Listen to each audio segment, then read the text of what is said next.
Assalamualaikum warahmatullahi wabarakatuh. Perkenalkan, nama saya Evni Sahara Simamora dari Prodi Manajemen Keuangan Syariah. Yang terhormat kepada Ibu dosen pengampu mata kuliah Ekonomi Mikro. Di sini saya akan menjabarkan rangkuman dari makalah kelompok 1 hingga kelompok 3, yang dimana kelompok 1 berjudul Permasalahan Dasar Ekonomi Mikro. Untuk kelompok kedua berjudul Model Perilaku Manusia yang pertama, Konsep Rasionalitas. Dan yang ketiga berjudul Model Perilaku Manusia yang kedua. Yang pertama saya akan membahas permasalahan dasar ekonomi mikro, yang dimana ekonomi mikro adalah cabang dari ilmu ekonomi yang berfokus pada perilaku individu dan perusahaan dalam pengambilan keputusan terkait alokasi sumber daya yang terbatas. Permasalahan dasar ekonomi mikro bersifat luas dan kompleks, melibatkan berbagai aspek.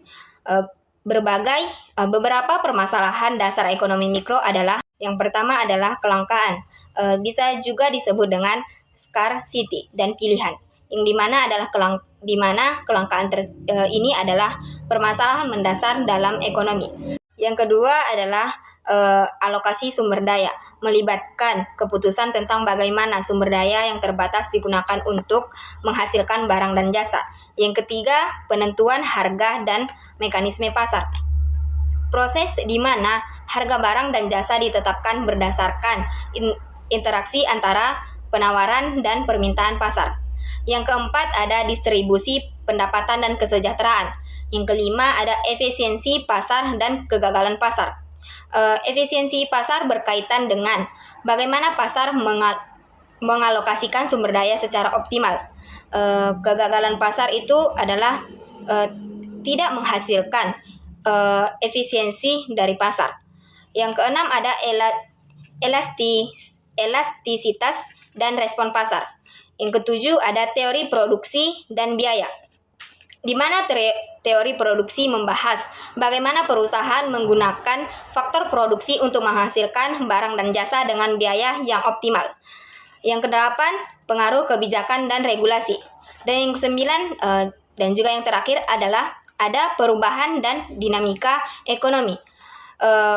Ini mempelajari bagaimana perubahan dalam faktor-faktor teknologi, preferensi konsumsi yang dapat mempengaruhi struktur pasar dan keputusan perusahaan.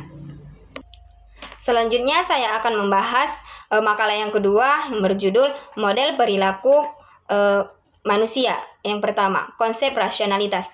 Rasionalitas sendiri merupakan pola pikir dalam bertindak sesuai dengan nalar dan logika. Memiliki rasionalitas membuat manusia tidak akan memilih atau membuat keputusan yang akan menjadikan mereka buruk. Di dalam ekonomi ataupun dalam model perilaku manusia terdapat dua rasionalitas. Yang pertama adalah rasionalitas ekonomi konvensional dan rasionalitas ekonomi Islam, di mana rasionalitas ekonomi konvensional adalah di mana individu diasumsikan sebagai agen rasional yang selalu bertindak untuk memaksimalkan kepuasan atau keuntungan mereka.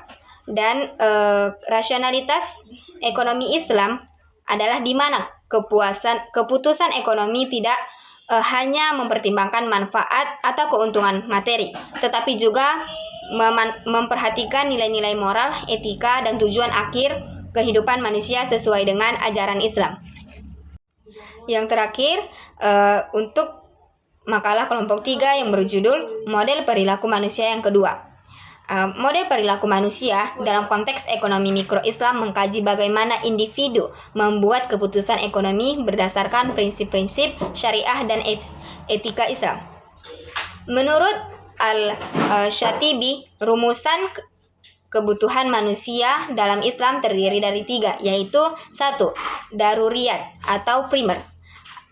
Daruriyat adalah kebutuhan paling utama dan yang paling penting. Yang kedua ada hajiyat atau sekunder. Hajiyat adalah kebutuhan yang apabila tidak terpenuhi tidak akan mengancam keselamatan kehidupan. Dan yang terakhir adalah kebutuhan tahsiniyat atau tersier. Tahsiniyat adalah kebutuhan yang muncul setelah kebutuhan primer dan kebutuhan sekunder terpenuhi. Kebutuhan tersier ini merupakan kebutuhan pelengkap. Cukup sekian penjabaran saya untuk kelompok 1 hingga kelompok 3. Terima kasih. Wassalamualaikum warahmatullahi wabarakatuh.